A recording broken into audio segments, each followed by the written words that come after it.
Scans show that this little boy was born with just 2% of his brain. That's my brain. He's astounded doctors. He has surprised us, through his life so far. He's completely remarkable. You are one amazing kid, you are. And astonished his parents. How he was doing the things he could do with such a small amount of brain, I don't think I'll ever understand it. I love you. He's a complete miracle. Before he was even born, doctors predicted Noah would be severely brain damaged and was unlikely to survive. I've never seen a baby's coffin before. It was like being hit with a baseball bat. This is our child's brain. But somehow Noah defied all the odds. And his family have worked tirelessly on developing Noah's brain. I wanted to make sure that he was making use of the best of what he got. Then something even more baffling was to happen. Look, his brain has grown. And we had one picture of the little bit on one side. And we had this great big brain on the other. Just everyone was just hugging each other, really, because it was just so extraordinary. Noah's brain had grown, which it's not supposed to do. I don't believe it. Noah was defying medical understanding. Every time we see the doctors, they just shake their head. They're just amazed at what he can do. Leading specialists to question how our brains really work after all. Seeing those scans is a kind of a wake-up call. Noah's case is a message of hope for anyone with a brain injury. I think he teaches the medical profession that you can't ever know. What are we going to teach other doctors? Can we learn anything from you, Noah? That's Noah's brain, isn't it? Every year, thousands of babies are born in the UK with life-threatening conditions. It's every parent's worst nightmare. When Shelley and Rob Wall found out they were having a baby 4 years ago in Cumbria, little did they realise that nightmare was about to happen to them. We planned the nursery. What kind of pram should we get? We need teddy bears. We need loads of teddy bears. I was overjoyed, absolutely over the moon. As the pregnancy progressed, Shelley and Rob went for what they thought was a routine scan. Shelley, like every mother, expectant mother, had a scan at around about 20 weeks, which is called the anomaly scan. You're looking to find out if there's anything wrong with the baby. And obviously, for the vast majority of women, there's nothing wrong with the baby. And the anomaly scan is actually very nice because it's the first time you get to see your baby's face properly and, count fingers and stuff. But for Shelley, obviously, it wasn't good news. As the images of the baby started to come through, the radiographer found something that alarmed her. She went very quiet, which obviously alerted us there was something maybe not quite so right. It was just like someone had just switched her off completely. She just didn't speak. And the room just went silent. So the first thing you ask is for a heartbeat. That's the first thing I asked was that question, and she said yes. Thank goodness, there's a heartbeat. But she said, I need to speak to somebody. It was devastating news. The son they had already decided to name Noah had spina bifida. It's a condition where the spine doesn't develop normally, and a cyst or hole forms on the baby's back. It can mean paralysis and brain damage. I got no idea what was going to happen, whether I would end up going in hospital like there and then, because it looked okay to me. He was kicking, I could feel him. And worse news was to come. Noah had a serious complication of spina bifida called hydrocephalus. His skull was filling up with fluid, and his head was swelling to highly dangerous levels. We'd had this news, we were just in shock, I think. Also, possibly in denial. Shelley and Rob were moved to the care of consultant neurosurgeon Dr. Claire Nicholson in Newcastle, a specialist in brain-damaged children. Well, Noah had very severe hydrocephalus. His head was very big. The fluid cannot escape from the brain at the same rate at which it's being made. so it builds up. And Noah's head just got bigger and bigger and bigger and bigger and bigger. And as Noah's head filled with more and more fluid, the tiny amount of brain matter was getting smaller and smaller. It looked like he would be born without a brain. Talking about a very, very significant reduction in brain volume. Rob and Shelley's baby was alive, but scans showed his brain was vanishing. Every time we sort of got a bit of different news, bad news, it was like being hit with a baseball bat. It was just, we were stunned. You know, this is our child's brain. It was horrendous. It was, how much does this little boy have to go through? All of Rob and Shelley's plans for their unborn baby fell apart. Like your whole world just collapsed. It was devastating. Rob had come home, then both look at each other and just go, just cry. The couple were told that if Noah made it through, he would have severe mental and physical disabilities. But ultimately, there was so little brain that their child was unlikely to live for very long after he was born. We had warned Shelley and Rob that there was a chance that he would not survive. And the reason for that is that a very severely brain-damaged child may not be able to breathe. The part of their brain that controls breathing may not function. A severe hydrocephalus carries a high mortality rate, over 50%. We were offered terminations 5 times. It was never an option for us. To me, we wanted to give Noah that chance of life. If he was born and didn't survive, then at least we've given that chance. Then nature would have taken over. Hoping for the best and preparing for the worst, Shelley and Rob started to make plans for their unborn baby's funeral. I'd never seen a baby's coffin before. I just felt as if I was in a bubble. People were talking, but it was just, couldn't really hear what was going on. It was horrible. The odds were stacked against him, very much.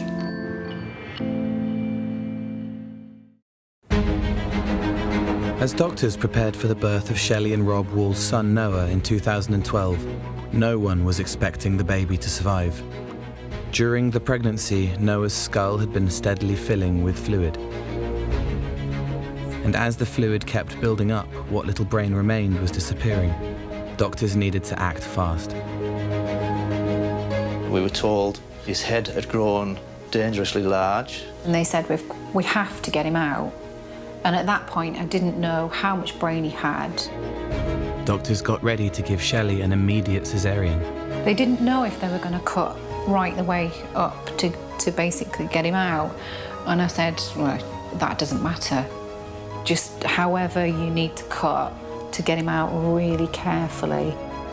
Noah was especially fragile because, as well as having very little brain, his spina bifida meant he had an open wound running down his back. I couldn't wait for him to be born, but then it's like, I'm scared because I don't know if I'm gonna get 5 minutes with him or an hour with him, or will I have a month with Noah? Didn't know.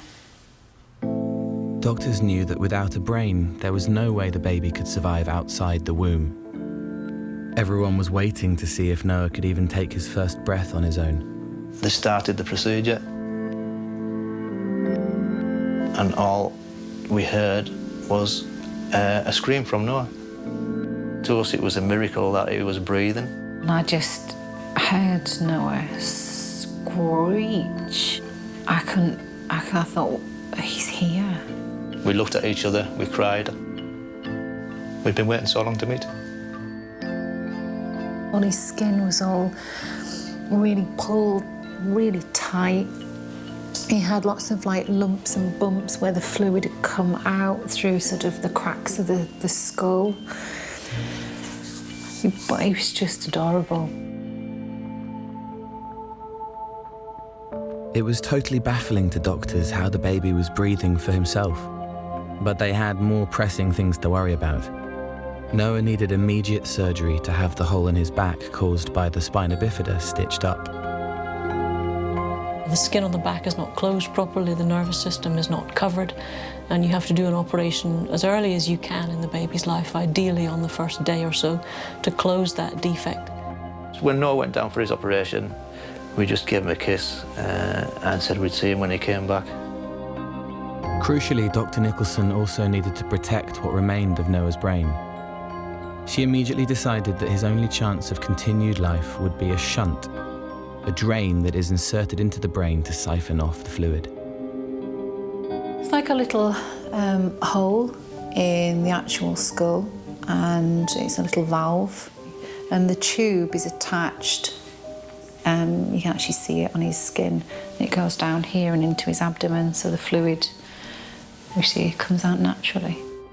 So Noah was whisked off to theatre for a second time. It's the brain, drilling into the brain cavity. So we were well aware that the possibility of something going wrong. And the reason we do that is that if we don't, the child may die or be left even more severely disabled than they are. Noah made it through both operations, and doctors were able to take the first scan of his head outside the womb. The results were incredible. There was just 2% of Noah's brain left. Basically, he had extremely little amount of brain. The rest of the head was just full of fluid. Noah's scan is on the left, and the dark area is where his brain should be. The image on the right shows how his brain should have looked. It's unhappy brain, because it's brain that's been under pressure. How Noah was alive was a medical mystery. I suppose I looked at Noah and I thought he's got a lot of problems ahead of him. The common outcome for a child is that they are very, very profoundly disabled, and that their chances of survival, even of the first year of life, are very small.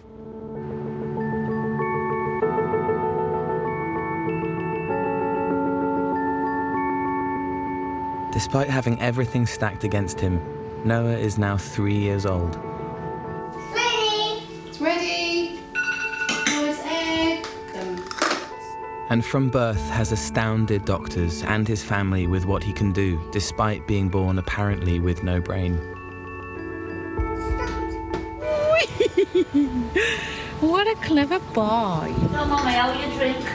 Get the water. I know it's got water in it, darling. Look in your mouth again, that's it. That's it. Oh, wow, on your sauce. On your saucer, what a good lad. How can Noah, or how can a child be so apparently normal with this amount of brain?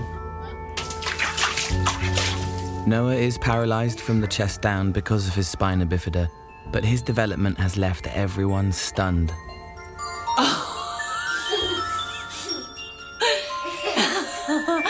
Did that make you jump? Go on, pop.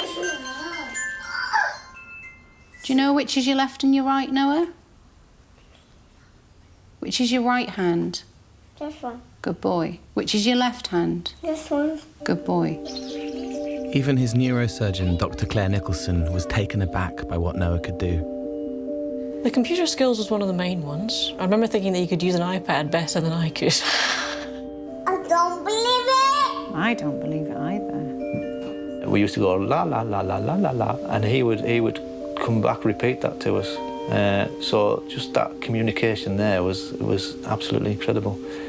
The first time he started to say things, because learning your first words at around about a year is a very powerful marker of development, and I would not have expected that to happen. We were told certain parts of the brain do certain things. This part does make his speech, this part is this. So in some ways we didn't expect him to be able to do certain things, and he was doing them. I'm finished. Good boy, well done. Regardless of what the doctors predicted, as soon as Noah was born, Shelley and Rob made a decision. They would do whatever it took to help Noah's brain develop. On there for Mummy, please. That's it. Everything from when he opens his eyes is all about I need to come out. training I need to and come brain out. training. You know, it's taken us years just to train him to have a bite of a sandwich. You know, the process of actually putting it to his mouth, taking that bite. And I wanted to make sure, you know, with having such little brain, that he was making use of the best of what he got. He has so much input in terms of sensory stimulation. Just everything is about learning. It's a family project. Even his sister Steph gets involved. Noah, are we going to do some more brain training? Stand up. 1, I can't stand. 2, 3. There's always somebody with him doing things. He's never sat doing nothing. He's always playing games. He's always counting when he's eating his food. We've done so much with him from the very beginning. 1. Where's 2 gone? Where's 2 there? Count them. Count them. 1, 2, 3. That's really good. Good boy. Well done. And when the family began to see incredible results from their efforts, they made Noah's brain training a 24/7 routine.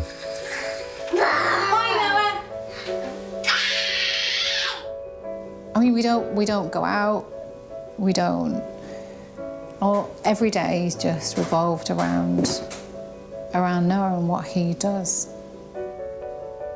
And then we just collapse. But their dedication was paying off. Noah's progress was nothing short of miraculous. That's my thing. We asked the doctors how he was doing, his normal day-to-day stuff, and they couldn't really give us any answers. They were astonished as well, basically. Everyone was looking for answers, and Noah's scans were sent to Dr. Greg Scott, a neuroscience researcher at Imperial College London. He created a 3D model of Noah's brain to see if he could shed more light on what was going on. I've not seen a brain with such severe hydrocephalus. I normally deal with adult patients after a head injury, and sometimes you can get hydrocephalus following a head injury, but I'd never expect to see something with this extent of ventricular enlargement. Dr. Scott's 3D scans confirmed the extraordinary degree to which Noah's brain had been distorted by fluid when he was born. When we look at Noah's scan, we can see that in spite of how abnormal it is, Noah was still able to eat and drink and breathe, and that's probably because the brainstem, the part of the brain that controls those functions, was not so damaged and was able to function. So that helps to explain why Noah could survive in his early life. But it doesn't answer the puzzle of his advanced development. The other parts of the brain that will be important later on in life, that control functions like concentration and memory, that involves the cortex, and we can see here with Noah that's been severely compressed. We can just see a thin rim of tissue around the outside of the brain towards the skull. The 3D model shows clearly the incredible pressure on these key areas of Noah's brain. Noah's case is fascinating because you would expect a brain so squashed like his to lead to a severe disability, but we can see that that's not happened. Stop. Amazing. Yeah. You see yourself? Yeah, I can see. But Noah's amazing intellectual progress was still unexplained. Look. How he was doing the things he could do with such a small amount of brain, I don't think I'll ever understand it. With each of Noah's extraordinary milestones, Shelley would email Dr. Nicholson and let her know. He's a remarkable child with 2 remarkable parents. I think these 2 things are linked. Dr. Nicholson decided it was time to try and look inside Noah's brain again. Noah was obviously doing fantastically well. He was doing so much better than anyone had ever thought. And Shelley and I have been talking about this, for about a year at this point. What is happening in Noah? Why is he so much better? And there was a lot of curiosity. When I discovered the orthopaedic surgeon was going to be putting him off to sleep for his foot anyway, I thought, I shall take this opportunity. And we did that at the same time as that operation. But nothing could prepare them for what was to come. Dr. Nicholson saw Noah's brain scan at 3 years old, and she immediately went to find his parents. One of the nurses said, Miss Nicholson's been looking for you. And we immediately thought, all right, has something gone wrong? Just said, I want you to come and look at this, because I had the pictures on the screen, the sort of before and after, if you like. She said, his brain has grown, look. And we had one picture, the little bit on one side. We had this great big brain on the other. The impossible seemed to have happened. Noah's brain had grown from the 2% that he was born with to nearly 80%. It was unbelievable. We were just beside ourselves. It was just such an emotional moment. I hadn't expected it, and to see that, it was basically, it looked like a miracle to us. Shelley burst into tears, and I was nearly in tears, and there was just, everyone was kind of just hugging each other, really, because it was just so extraordinary. Gonna put your silly face? Noah had baffled doctors once again. How this medical miracle could have happened is a mystery that Shelley and Rob have been trying to solve ever since. I have to remind myself that he's grown a brain.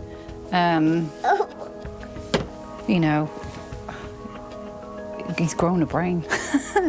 It sounds incredible just to say that. Yay! Noah's brain had grown, which it's not supposed to do. Are you ready? I can't find it. I'm going to rinse it. Rob and Shelley's 3-year-old son had perplexed everyone and was causing intense interest in the medical world. The human brain is a complex and mysterious organ. There's a huge amount of the brain that we don't know and understand fully. Oh, you're yawning. Are you tired? Are you ready for bed? He has surprised us, through his life so far. He's completely remarkable.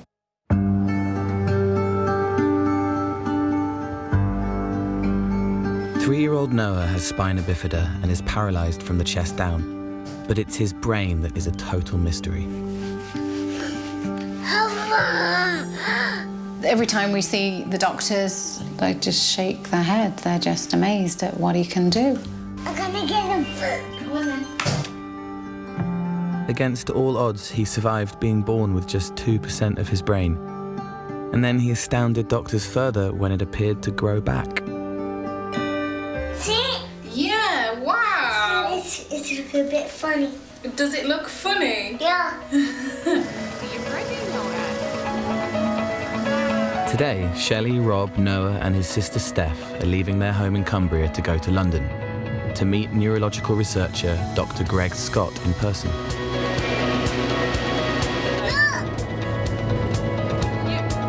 Dr. Scott of Imperial College London has been studying the effects of trauma on the brain for several years. Hi, Noah. Hi, Shelley. Come on in. He has never met anyone who has survived with a brain as small as Noah had when he was born. So looking at the first MRI scan that Noah had, this is going slices through Noah's head from top to bottom. You can see that there's clearly lots more fluid there than there should be. And the pressure of that fluid will be pushing outwards on the brain tissue that you can see in grey and white around the outside. But Noah's recent brain scan reveals an astonishing improvement. You can see here that there's a lot more of the grey and light grey colours, and that's the normal brain tissue, and far less of the dark fluid. Dr. Scott thinks there's a key reason why Noah's brain has changed so radically. Now that would be the shunt relieving that pressure from the brain. It appears that the decision by Dr. Nicholson to put a shunt deep into Noah's skull to drain away the fluid has made space for his brain to somehow expand and grow. There's parts that have really grown in size. Is that meant to happen? I think the shunt has done a good job, and that release of the pressure means that many parts of the brain have been able to sort of recover compared to that very early scan. There's still more of the brain occupied by fluid than you might expect, but there's been a big improvement. Do you think that fluid will reduce and the brain will get bigger? I think it will continue to improve. Noah's case makes you wonder how the brain can still seem to achieve so much in spite of such a severe injury. The original injury in Noah's case came from the pressure of the fluid, which would normally damage his brain beyond repair. Can you touch my finger?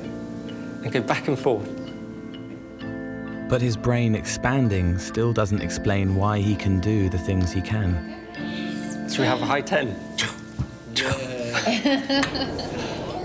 Noah is a continuing puzzle. With some of their questions answered, the family head back to Cumbria. I think He's a complete miracle, Noah. At home, the family resume their round-the-clock care for their son. Noah goes to hospital regularly for essential checks to see that the shunt in his brain is still doing its job. It's what's keeping him alive. Can we get your braces on, please? Look at that. We'll put that through there. You're going to pull it tight? Noah's paralysed legs need braces. That's it. Put it down. Press it down. This one down in. Good lad. Andy has to sleep next to his parents so that he can be turned through the night to prevent bed sores. Good boy. Night, night. Let's go. I can't be grumpy. I can't complain about the weather. I can't complain about this, about that, because Noah's got so much more to go through and he's cheerful all the time. If he can deal with what he's got to deal with and be happy and cheerful, then every day's a brand new day.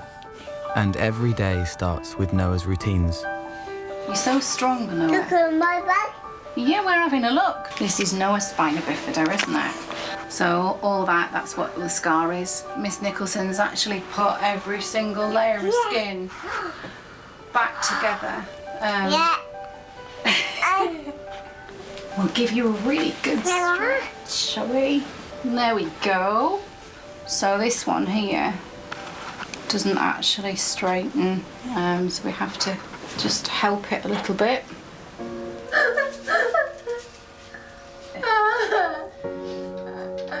But it's not always easy for Noah or his mum. See. You alright? You alright? Hello. Rob and Shelley never give up on the brain training they have devised between them. What's that? Would you like to make a candle? Obviously, having Noah's brain grow back and doing as well as he is. Whether it'll develop anymore, I've got no idea. Are you going to roll it?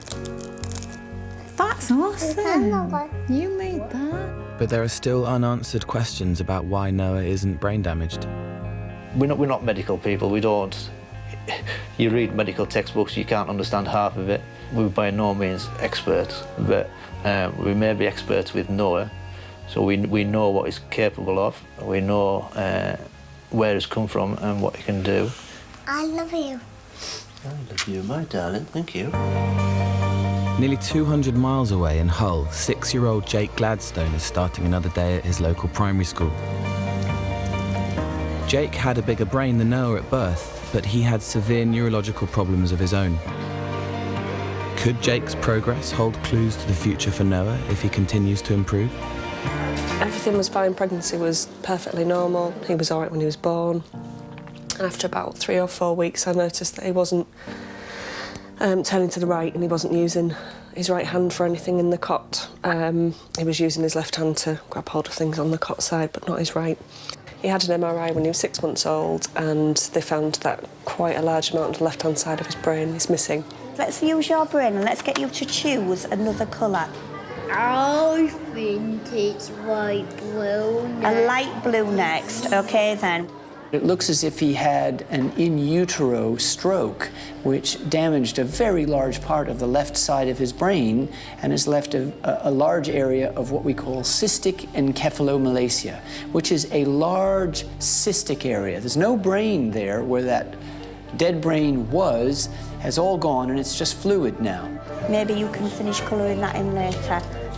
Even with half a brain, Sarah didn't think her son would be able to do very much at all. We were expecting just nothing really, just a child who couldn't walk, talk or speak. But Jake was doing lots of things, and his mum and dad couldn't understand how. How can he be here breathing and moving if he's missing that much brain? But the reason seemed to lie in the fact that it had happened when Jake was a baby and not an adult. If that sort of injury occurred in somebody who was a teenager or an adult, it is unlikely that they would recover the same amount of function because the plasticity of their brains is less. The brain doesn't regenerate. When brain tissue or spinal cord tissue dies, that's it. And the way that function returns is by the recruitment of other pathways. This is an emerging area of research, and it's something where children have a head start because their brains are still growing. The ability of the adult brain to form new connections is considerably less robust than it is in a baby. Jake has epilepsy and he can't move his right arm. Developmentally, he's about 3 in a lot of things. Other things he's fantastic at, but the majority of things he's 3. He is doing much better than everyone expected, and he loves school. Never in a million years that I go to mainstream school. Not at all.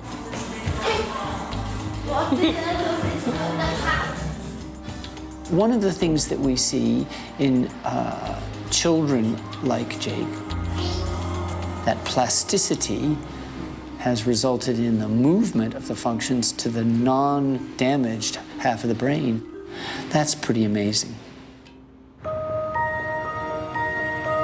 Can you put these in there for Mommy, please? All of them? That's it. Dr. Scott now thinks this is exactly what's been happening with Noah. Over time, he's been able to develop, and much of his cortical brain tissue seems to have improved a great deal, and that's what's supporting his skills like memory and concentration. All that brain training his parents have been doing is the sort of stimulus that his brain needed to kick it into action. That's the first time he's done that? No, I done it. So he's obviously watching every single thing. I done it. Plasticity is a really exciting area of neuroscience. Ready? Most of the research into the effects of brain injury have been in adults. And I think Noah's case tells us we should look more at children and how the child's brain achieves plasticity, its ability to recover. If we could learn how it does that, then maybe we could improve the recovery of adults as well as children after a brain injury. For Dr. Scott, Noah is a living example of how new pathways can be formed in the brain, and Noah could unlock this developing area of science. Noah can help us understand these extraordinary changes that can happen in the human brain. But the odds are stacked against Noah physically. Suddenly, the family have to rush him to the emergency department of the hospital where they've cared for him from birth. He's not been well for about 7-8 days now. He's got a cough, sneezing. And on Friday, I had a high temperature of 104, and he was quite lethargic, so those can be symptoms of shunt problems, which is obviously life-threatening. So we're quite worried. If Noah's shunt gets infected, it could easily spread to his brain, and he will need immediate surgery. We came through on Friday night and they kept him in. We ended up getting to bed around about 3:20 in the morning. With such a weakened immune system, Shelley and Rob have to act quickly every time Noah gets any type of infection. Good boy. I got salt here. Looking at him and assessing him, he's got a cough and a snotty nose, and he's obviously not being himself, and I can see that that's worried you, and I understand that. But looking at him, he looks like a well boy with a nasty sort of viral respiratory infection. Yeah. He's got some complex problems in his history. I'll have a chat with my boss and make sure that they're happy to let you go as well. And that would be nice to go home now. Bye-bye. See you. Bye. All right, bye. Now Noah is out of immediate danger, the whole family can go back to Cumbria and get some rest. A few days later, the family get a visit from Harley Street neurosurgeon Dr. Chris Chandler, a friend of Dr. Nicholson's. He's heard about Noah's case and has come to see his progress for himself. Oh! Noah, I'm just an old man. First, he checks to see if Noah's all-important shunt is continuing to protect his brain. Okay, so Noah has got a shunt. It starts here, and it comes down behind his ear, just like that, and it goes down over his collarbone. The tubing is just here, and it goes down into a small opening in his tummy. There's a little valve and a little button just here under my finger, which controls the movement of fluid down that shunt. I can feel it, and I can pump the reservoir with my finger, and it opens And it fills and refills readily, which is brilliant, which tells me that it's working properly, isn't it? Look. We can look at the size of his head and say that actually his head circumference is large, larger than we might expect for a child of his age, but that's because of the underlying problem. I can't even find number 1. Dr. Chandler moves on to testing Noah's development. Give it another go. 1, 2, 3, 4, 5. Can you put them in order? Go on, let's see what you can do. Which of these is number 1? Which number is that? Look. And what number is that one? 4. 4? Yeah. Number 4? Are you sure? Noah's struggling with the numbers, so Dr. Chandler tries something else. Oh, very good. So, let's have a look. Hold them straight. Hold them straight. Now, close your eyes. Touch your nose with your finger. Okay, that's good. At the moment, he's showing some signs of developmental delay, but a child who's developmentally delayed at age 4 is not necessarily going to still be delayed at age 8. Put the blue one on in the same way. Looking at him today, the shunt seems to be working brilliantly, and that's great. And you seem to be pretty perky, you do, Mr. Happy. Look at this. It seems that there is a degree of developmental delay, but I stress that there is a huge variation in what children can achieve. Is there anything that we can be doing to aid his development? I mean, we try and do as much as we can. Noah's getting an incredible amount of input and stimulation, and that's what they need. You are one amazing kid, you are. Aren't you? Yeah. Oh, I'm glad you realize that too. That's very important. Yeah, fun. Based on what he's done so far, there is no good reason why he shouldn't continue to develop, relatively normally intellectually. That is obviously the key to independent existence. It would be really interesting to follow Noah, to scan his brain again and see what he's like in 10 or 15 years' time. His parents give him a phenomenal amount of input, and they're doing everything that I would want a parent to do in this situation. Dr. Chandler has one last question for Noah. What are we going to teach other doctors? Can we learn anything from you, Noah? Noah was born with just 2% of his brain, and ahead of his birth, his parents were warned to prepare for his funeral. But Noah survived, and then baffled doctors further when a scan last year appeared to show his brain had grown back. Where's your brain? It's there. In where? Point to it. In there, is it? Noah may only be 3 years old, but he has become a bit of a medical celebrity. I want to go to bed now. I need to get up early in the morning. I know. Brain researcher Dr. Greg Scott believes Noah's development represents a potential breakthrough in his research.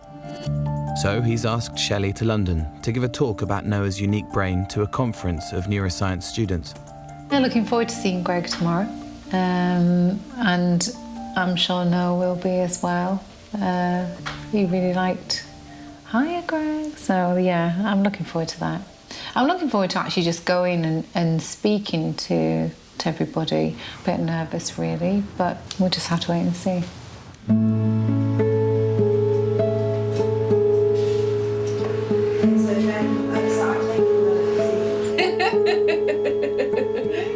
There you go.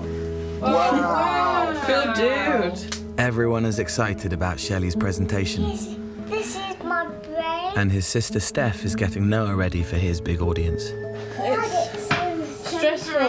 Stressful sometimes. Stressful. He absolutely loves meeting new people, and he'll always have a picture taken, and everybody falls in love with him when they meet him. We have to remember everything, don't we? Yeah. Medical students are gathering in Imperial College to see Noah. Noah, you're very fast. We could paint go faster stripes. That'll make your chair go even faster. What do you think? Dr. Scott wants to show the students that Noah is a living, breathing example of plasticity in children's brains. So I asked Shelley and Noah and the family to come along so that Shelley has an opportunity to talk about Noah's case from her point of view, but also to learn something interesting from a scientific point of view about what we can learn about how the brain copes when there's a brain injury or a problem that means that it can't develop normally. Hi, I'm Shelley. I've got my hubby here today and my daughter Steph and Noah.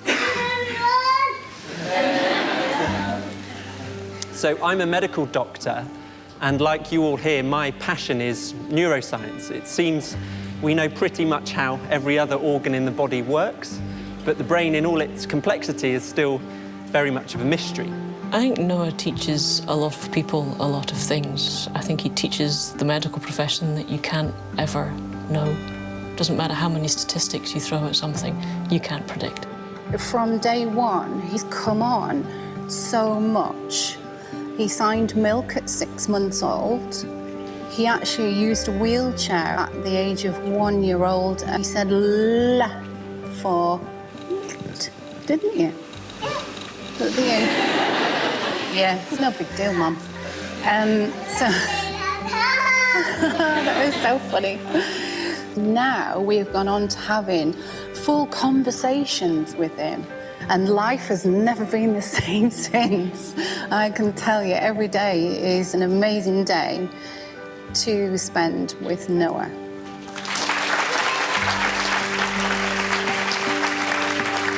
He's a tribute to his family, and also, I'm sure, a tribute to the medical and surgical teams that have been looking after him. In the MRI slides, I'm interested, structures like the basal ganglia, all other forebrain structures, where did they even go? They didn't even seem to be there. I mean, one difficulty is trying to relate whether the structures are there at all versus whether they're just highly compressed. I think you give the analogy of like a sponge. We always thought his brain must be all there, squashed up at the front. Seeing those scans is a kind of a wake-up call to make you realise that the things that we can do, cognition and consciousness, they don't need the brain to be a particular way structurally. There's something specific and unique about neuroplasticity in children's development following a brain injury. But I completely agree. There seems to be something about childhood development that means the brain is very plastic. If we could just have even a small part of that ability that the brain seems to have in adults, if we could recreate that, then that would be amazing. Yeah. I think it was really inspiring. It was amazing. I never knew that someone can still live with such a little brain. His story is really incredible because it's like a one in a million, maybe. It taught us a lot about things that we thought is impossible to happen. Did you like learning about your brain? Big! It's big, yeah. Noah's case is a message of hope for anyone with a brain injury. He is an exception. It's not that every child with spina bifida who starts out with that scan is going to be, as he is. But, it gives you hope, really. At home in Cumbria, family and friends are arriving to celebrate Noah's latest milestone. Yes, thanks. It's his 4th birthday. He was never expected to make it this far. I feel very lucky, very honoured to spend that time with him. Very lucky that I have him. Very lucky that I get to share him with people. No one can be sure how much he will yet achieve. I just know that we'll all always be there for him, and we'll do whatever it takes for him to be able to live as normal a life as possible. And who can predict how this incredible little boy will change our understanding of the human brain? I can see him inspiring a lot of people, as he does already, and I'm sure he'll have a really fulfilled life. Kiss the camera.